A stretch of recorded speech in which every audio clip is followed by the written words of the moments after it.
Hi, welcome to the Weekly News Roundup. I'm Vida and these are your headlines. Health Ministry announces health declaration form for Wuhan travelers. Khmer Sukha reiterates innocent in court. SCC grilled Justice Minister over judicial official recruitments.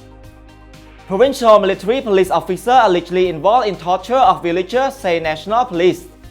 Agreement on Cambodian Singapore festival signed by Ambassador and UYFC President.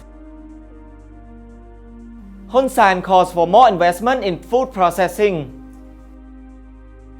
Let's begin with national. Passengers arriving from China, Wuhan city are now subjected to fill out health declaration forms.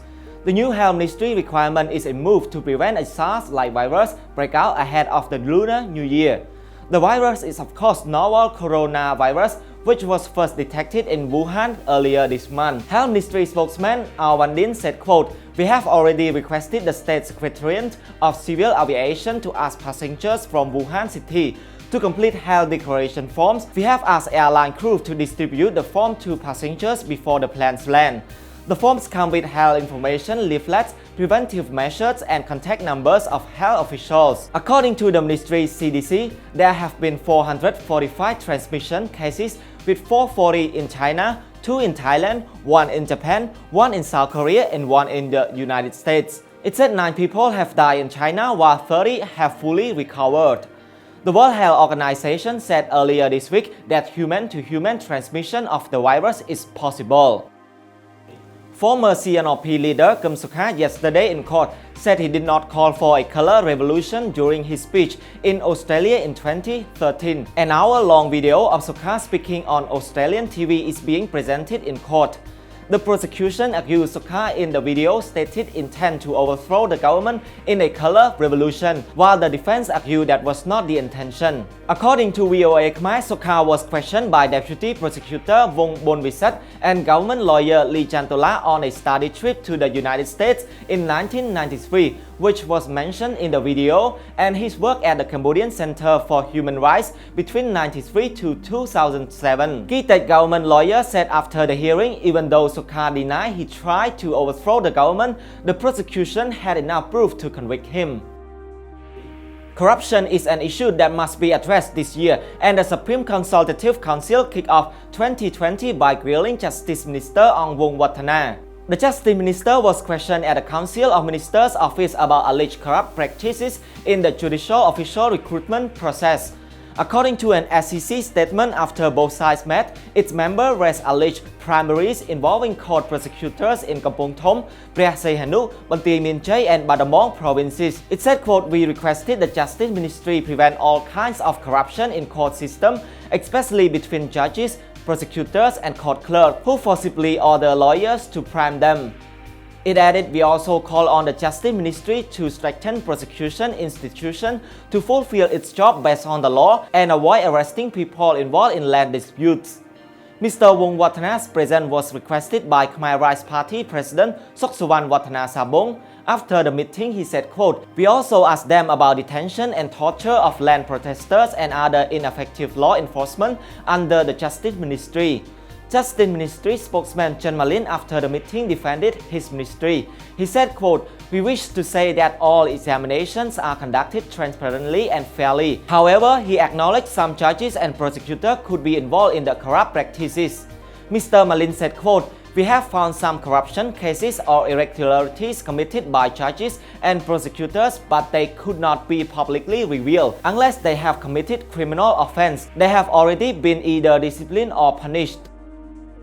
The National Military Police earlier this week said 2 of its officers were allegedly involved in torturing a Badamong villager in custody last year. In December, the victim Toisroh and about 40 villagers gathered near Provincial Hall to protest. They were protesting against the alleged burning of homes on a disputed plot of land in 2 communes. Mr. Sroh and 4 villagers were arrested. They were detained at the Provincial Military Police headquarters between December 28 and 31. Accused of committing violence against a property owner. On January 1st, Mr. Sross was announced dead and his body was returned to his family for a funeral. Prime Minister Hun Sen then called on the creation of a special committee to examine the case.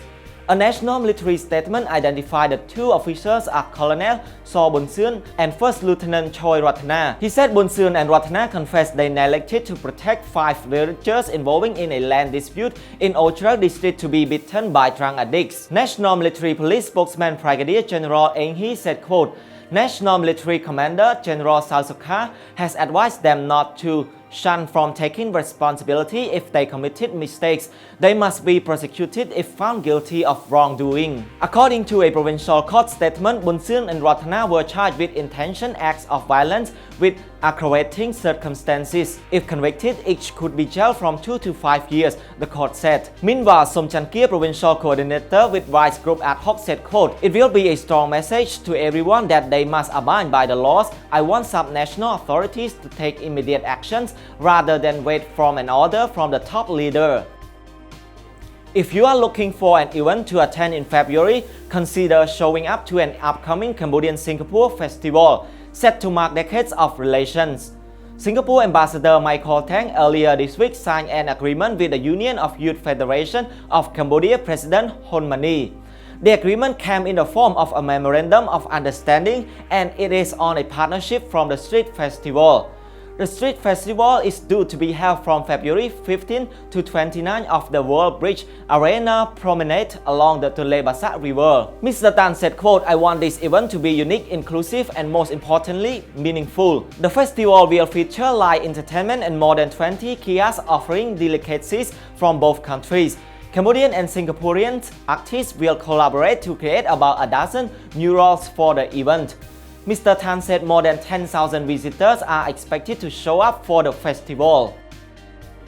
And on to the business. Prime Minister Hun Sen has called for more investment in the kingdom's agro-processing sector. Mr. Hun Sen made a call during a celebration for Vietnamese New Year with the local diaspora and business people at Sokha Hotel last Friday.